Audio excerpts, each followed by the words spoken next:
Kenji Hakari was a character shrouded in mystery most of the story. Even as early as chapter 10 of the manga, we find out that he was suspended from Jujutsu Tech. But even with his complete absence from the story, it's made clear that Hakari is someone of remarkable strength. And in today's video, let's put this strength to the test. What's up guys, Rusty Gambly here, and in today's video, we'll be going over a hypothetical scenario. What if Hakari was at Shibuya? Today I've got my guy Eternal Flame here to help me figure out whether or not Hakari's presence would make any major changes to the story. Definitely go check him out, his channel link will be in the description. But before that, if you like JJK videos like these, go ahead and subscribe. You'll get more videos and we'll both be happy.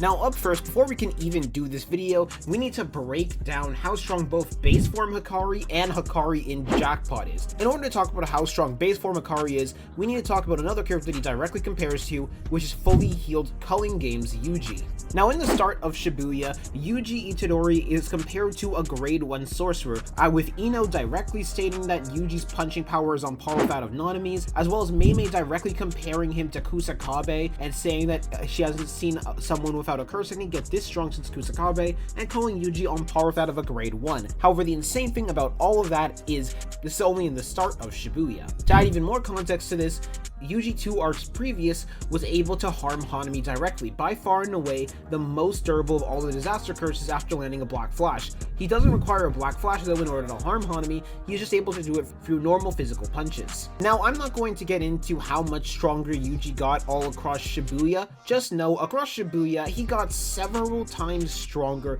repeatedly throughout the arc and throughout the fight, especially after the Mahito battle, because he did land a total of 3 Black Flashes, which each Black Flash unlocks 120% of your potential. Choso then calls him after the arc a demon god in comparison to what he was before, and then he gets fully healed, and Hakari with his normal punches in his base form is able to cause that Yuji to be damaged and be bloodied up. Sure, yes, Yuji is not trying to avoid the punches, but he is still able to hit him nonetheless, and has incredible base form feats like that. However, that's only talking about Hakari's base form. Hakari in Jackpot is directly compared to Yuta several times over, with a constant comparison made between Hakari and Yuta throughout the narrative about which of the two is stronger. Now, I'm not going to give my opinion on who I think is stronger between Hakari and Yuta, mainly because I genuinely think it is irrelevant. What I think the narrative is trying to paint is the fact that Hakari and Yuta are so relative to each other that calling one stronger than the other is basically irrelevant. So, Hakari ends up scaling just directly to Yuta, who Yuta in his base form is already able to keep up with that same Yuji I talked about earlier and be massively faster. Furthermore, in Hakari's battle with Kashimo, when Kashimo was fighting against Hakari's base form, Kashimo was beating up Hakari's base form several times, including both in the domain and outside of the domain. Yet Hakari in Jackpot was able to several times keep up with and be even faster than Kashimo in terms of hand-to-hand combat. So, just to put this into perspective, Hakari should scale massively above Yuji, who this is a much stronger Yuji than what was inside of Shibuya at this current point in time, which Yuji is already capable of harming several of the cursed spirits that were present at Shibuya. But that's just Hakari's strength. Now I'm going to get into Hakari's hexes and what makes Hakari so incredibly good. Now, without his domain, he is still capable of summoning the doors in order to trap people so he can land his own hits on them, and his cursed energy is a rough trait to it, making it feel like you get hit by a serrated bat. But what's more important is his Jackpot and his domain expansion. With his domain expansion, he's able to roll for the power-up known as Jackpot and keep getting renewals until he lands the Jackpot, making him basically immortal until he does get the Jackpot. With this Jackpot, he's basically immortal for 4 minutes and 11 seconds, where he is able to constantly fight against you while having an infinite amount of cursed energy coming out from his body. Hakari also has basically subconscious healing, as well as the best healing in the entire series. It's absolutely nuts how good Hakari's healing is in Jackpot. He's able to do things like regenerate whole entire limbs and just keep on fighting and feeling the fever. On top of that, he's able to immediately open up his domain again right after Jackpot is finished. But that's basically everything about Hakari. So let's get into the matchups now. For this video, we'll have multiple different scenarios in which we will have Hakari insert himself in. But because everything would be insanely convoluted if we just go over the entire story of Shibuya with Hakari at different points, we decided we would just put him in different fights and see how the outcome would change. So starting off with the first possible scenario we drop Hakari in, we have him alongside Yuji against Choso. This is probably the biggest mismatch of all the scenarios we're going to go over because, well, let's actually think about it. Let's say Yuji accidentally jumps into action as he did in the original, but next to him is Hakari this time. Now, in the original story, Choso saw Yuji by himself and shot a piercing blood, but now seeing Yuji with someone else might make for a change of actions from Choso. This time I think he would still shoot the piercing blood but move it to the side to where Hakari is to kill two birds with one stone. But sadly this just wouldn't work because piercing blood is significantly slower after it first gets shot. Yuji was able to block the piercing blood, so Hakari, someone faster than him, would easily avoid it. In the original story, Yuji rushes straight to Choso and punches him, but now there's two guys punching him, with Hakari's AP and damage being even greater than Yuji's. Now, we'll be fair to Choso and say that they stop for a second and let Choso talk, and Choso gets a rage amp because of what Yuji says. But this would amount to mostly nothing because in the original story, it's noted that Choso is trying to keep his distance from Yuji so he can spam piercing bloods. Considering this is a forward hallway, Choso physically cannot keep a distance from either Yuji or Hakari at the same time. And so they would just end up jumping him before he can let off any piercing bloods. Note that 3 genuine hits from Yuji did heavy damage to Choso. In this scenario, Yuji would get in way more than 3 hits, plus he's receiving heavier attacks from Hakari himself. I genuinely don't think Hakari would even need to use his domain expansion against Choso here because his base form is just enough to deal with Choso, especially with the help of Yuji. Things get even worse when you consider the fact that Mechamaru would eventually give intel to both Hakari and Yuji about Choso's abilities. Yeah, Choso gets stomped. The only thing I could think of that might help is if Choso somehow was able to get his blood inside Hakari, to which he would obviously be vulnerable to his poison. But again, how would he even pull that off? Overall, Hakari and Yuji versus Choso would go from a Choso win to a Yuji win, with Hakari and Yuji being able to do whatever they want in Shibuya. Now, after this fight took place, Naobito, Maki, and Nanami went to go fight Dagon. Before I talk about what would happen if we insert Hakari into there, I'll let Eternal Flame talk about what he thinks would happen if Hakari were to fight Jogo after Maki, Naobito, and Nanami were out of the picture. Imagine it like Hakari pulling up literally the moment after Jogo kills Naobito, and let's say the twins don't find Yuji yet, so Jogo wouldn't send Sukuna. And also, Toji already left the vicinity with Megami, so with that being said, let Flame cook. Now, I'm not gonna lie, Hakari versus Jogo is a really bad matchup for Jogo, because Jogo has a massive problem in a lot of fights, which is the fact that when he's fighting against a character that is actually able to hurt him, it does really bad. Because Jogo doesn't exactly have the best durability in all of Jujutsu Kaisen, having less durability than Hanami, who it's directly stated that Jogo would have died if he took all of the black flashes in Goodwill that Hanami took, as well as the playful cloud hits. Now you might be thinking, that's still an incredibly impressive thing to be able to survive, and that is an incredible impressive thing that they are able to survive.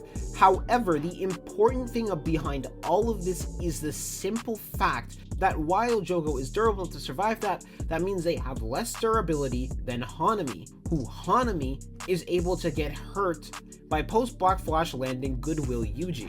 That means all of the attacks that Hakari is going to land on Jogo is going to do a lot of damage to him, considering the fact Hanami directly says that low level of attack is able to harm him, and Hakari scales massively above that level of attacks due to his feats and showings of being able to hurt that Yuji to begin with, who that Yuji is able to take attacks relative to, if not even stronger than himself by this point. Furthermore, even if it does end up going to a domain clash, Hakari's domain is really good in tug of wars, so he's more than likely to win, and that's going to go really bad for Jogo, because that means Jogo no longer has his curse technique and he has to start running. But the important thing about all of this is the fact that Hakari should scale relative in speed, or relative enough to the point where they're actually able to hurt Jogo to begin with. Now, the reason that I do say that they are relative in speed to begin with is purely because while I do think Naobito is faster than Naoya, I do not think it is that much of a speed discrepancy. I think the two of them are extremely relative in speed because it's noted that there is a human physical body limit in how fast you can actually go. It's why Cursed Naoya moves incredibly fast, because he's able to massively increase the durability of his body to allow himself to move that fast to begin with. So while I do think Naobito is faster than Naoya, it should still be noted it's not that much of a speed discrepancy, with Yuta being able to directly keep up with Naoya, and as I talked about earlier, Hakari should be relative to Yuta. Furthermore, Jogo is just directly slower than Naobito, because of the fact that Dagon says that this guy might even be faster than Jogo. And while you might be thinking, okay, that just means Dagon is uncertain, but the thing about that is Dagon also has a preference towards Jogo because he cares a lot about Jogo, basically seeing the disaster curses all as his family. So of course he would be more likely to be somewhat hesitant about this because he wouldn't want to just insult his own family like that. All of this is to say, Hakari should be relative in Jogo, and while Jogo does have ranged attacks, it's only going to be so long until Hakari just walks through it with his immortality offered by Jackpot and eventually starts to beat him down. And even if Jogo manages to outlast the Jackpot, Hakari will just do it again until he lands it or runs Jogo out of cursed energy. Yeah, honestly, I don't see Jogo winning. The moment Hakari remotely gets pressed by Jogo in base, which I do think would happen, Hakari is pulling out the domain expansion. And like Flame said, Hakari's domain is actually super good when it comes to tug of wars. And so with that in mind, I don't think Jogo would just override his domain. Even if you think it would become like a Megumi and Dagon situation, the sure hit was the information that went to Jogo's brain, so it would just be useless. It's even funnier because if he attempts that, Jogo wouldn't have access to his curse technique for some time, and assuming Hakari hits a jackpot, he'd utterly violate Jogo. That's another Hakari win. Now, the next scenario we'll be going over is the one that actually predates the Jogo scenario, and that's if Hakari were to accompany Nanami, Naobito, and Maki in their fight against Dagon. Now, in this initial fight, of course, I do still think Naobito would outperform everyone there because of how insane his speed is. That is, until Dagon uses domain expansion. As soon as Dagon uses domain expansion, Hakari is using his. Now, I feel like it would be super repetitive for me to just say, oh yeah, Hakari just takes over the domain. So we're gonna be a little bit nice to Dagon this time. So we'll say Hakari's domain would act like Megumi's would have, stopping the sure hit. This still actually changes a lot because this means Naobito never loses his arm and Nanami never loses most of his HP. Now here's where everything gets hectic. If Hakari is participating in the tug of war with Dagon, the sure hits of both shouldn't be able to go off. What this would mean is that Hakari's roll for a jackpot wouldn't begin, and if he doesn't spin for a jackpot, Hakari would be in the position of Megumi and the rest of the squad would jump Dagon. The fight would continue just like it did outside of the domain, with Naobito absolutely violating Dagon, but with a little bit more trouble because he has his fish. But this all becomes funnier when you consider the fact that there's one person we haven't talked about yet: Megumi. If Megumi expands his domain expansion to enter Dagon's, what would commence is a three-way tug of war.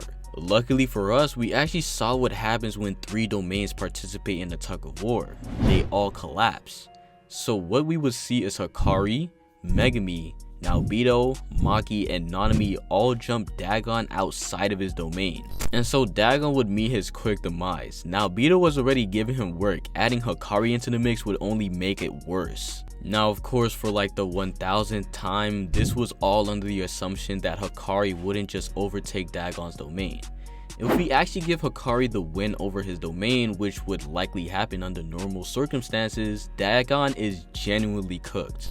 What we would see is Hakari rolling for a jackpot while Dagon, who doesn't have his curse technique by the way, getting jumped by Naobito, who again was already giving him the work, and the other two. Megumi coming in wouldn't really matter because Hakari's sure hit is the rules of his domain, and so if Megumi were to accidentally enter a tug of war with Hakari, Hakari would just still be spinning for a jackpot nonetheless and eventually get it. If the gang hadn't finished Dagon by then, Jackpot Hakari definitely would've, and that leads to another W on Hakari's resume.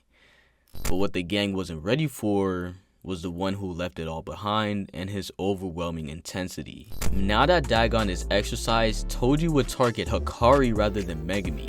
So we have Jackpot Hakari, Megumi, Naobito, Nanami, and Maki versus Toji. Luckily for us, it just so happens that one of these sorcerers fought Toji head on in the original story, and he almost got a hit in.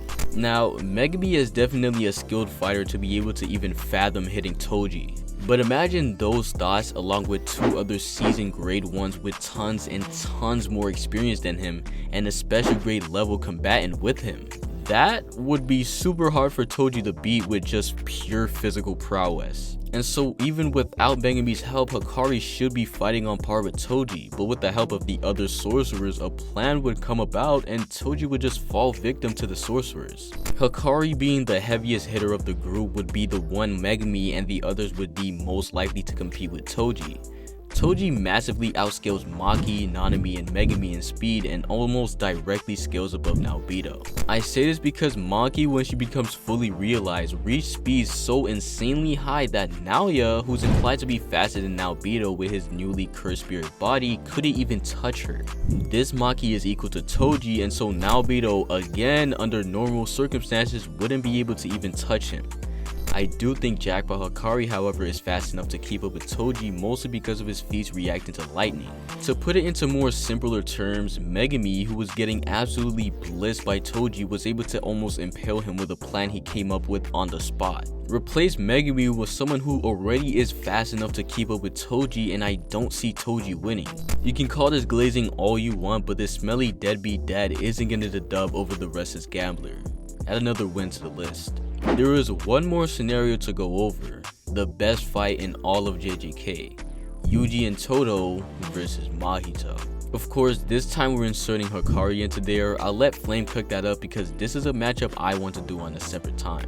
I'm not gonna lie, this was one of the fights I wanted to talk about really the most, which was how Hakari would really change the battle with Todo and Yuji against Mahito, because Hakari is much stronger than Yuji and Todo, but at the same time he has the unfortunate reality of he's not actually able to hurt Mahito at all. Hakari is not able to attack the soul no matter what, so it doesn't matter how hard Hakari's hits are, it's the fact that he can't actually attack the soul. However, this does open up quite a few things for the group to have immediately on their side, especially because I believe Hakari would immediately start out the battle using a domain expansion because they're up against a special grade cursed spirit, disaster curse, Mahito. Someone who they know directly has the capability to one-shot several souls if they're able to touch them and they are not strong enough. So Hakari will know that he will need to activate his domain expansion and land a jackpot near immediately, and considering it's very in character for Hakari to land a jackpot, it won't take long at all for Hakari to land a jackpot. Now, some of you guys might be saying, wouldn't Mahito just counter domain? And first I'm going to go over why Mahito would most definitely not use his domain yet, and more importantly, why Mahito using his domain would be completely and absolutely irrelevant.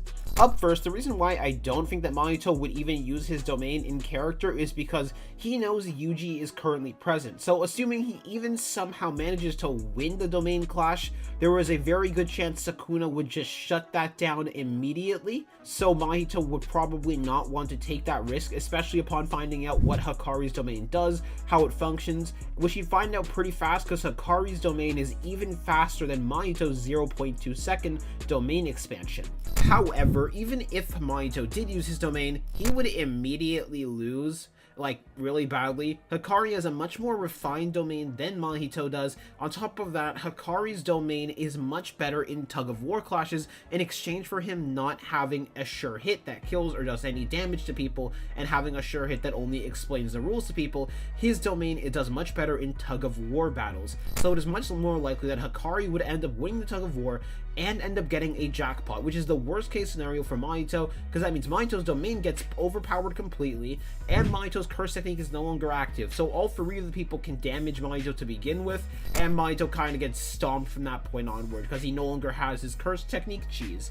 So we're just going to assume for the sake of this video, Mahito does not try and counter open his own domain against the free opponents, and he lets Hakari land his own domain while Todo ends up giving Yuji his motivational speech to bring Yuji back from the dead. So the battle will start out immediately with Jackpot Hakari, Yuji Itadori, and Todo all getting in the battle, with Todo and Hakari likely being the 4 front runners, before Todo just allows Yuji to land a black flash in the battle as well, by clapping and swapping places directly with him, when Mahito likely thinks he's about to land a hit on Todo in a similar fashion to what happened in canon to allow Yuji to land his own black flash, which Hakari is immediately going to follow up and start bombarding him with his own hits himself. Now, of course, Hakari's hits are still not going to do any damage to Mahito, but it should be noted, Todo is not even going to need to watch out for Hakari in particular to swap places with him, because Hakari is just far too fast for Mahito to even get a chance for landing hits on properly because of how high Hakari scales to. Hakari in his base form is able to hurt a post-Shibuya fully healed Yuji, who Yuji in the previous arc against Yuta was already compared to a demon god in comparison to his previous self, which should already put him above the Yuji that fought directly against Mahito. So these punches are going to definitely knock Mahito back.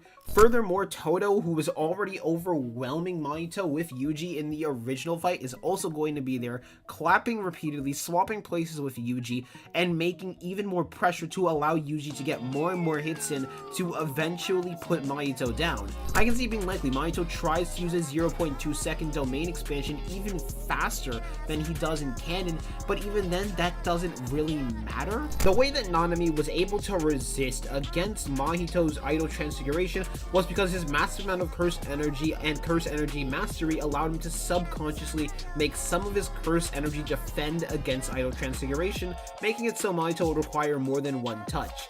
And considering the massive amount of Hakari's curse energy he gets, there's a pretty good chance Mahito is not even going to be able to touch him, but even if he does, unlike Todo, Hakari can literally just cut off the hand and regrow it in an instant. So Hakari is still going to have all of that good curse energy juice, and it's probably going to result in Yuji eventually landing a multitude of black flashes and putting down Mahito once and for all, or Hakari and Todo and Yuji putting him down once Mahito was on curse and a cooldown for using the domain and doing this really risky play. I just don't see how Mahito is going to outthink his way out of a 3v1 against these opponents, especially considering one of them is already much stronger in comparison. One of them is a menace to society in Todo and how he claps and disorients him, and the other is someone who is capable of damaging him, so Mahito kind of just gets stomped really badly. And with all of that said, Hakari is rocking a cool 5-0 record. I think the same thing would happen at the end of the arc with Kenjaku escaping because no one actually expected that. But regardless, with every scenario we drop him into, he gives the sorcerers a win. Choso would get overwhelmed by Hakari in base, with the jackpot being a literal overkill. Jogo in a 1v1 scenario with Hakari wouldn't be in his favor, and so adding in more people who fought him before would just add on to Jogo's misfortune. Dagon, even when you're being nice to him, is dying to the gang of sorcerers, and Mahito wouldn't even get the chance to unlock his second form because of how fast he would die. And finally, Toji probably has the best chance with his circumstances. I only said that because he's my 4th favorite character. He genuinely stands no chance. But what did y'all think? Let me know down in the comments. Definitely go check out Flame's channel, the link will be in the description. And I'll catch y'all in the next one.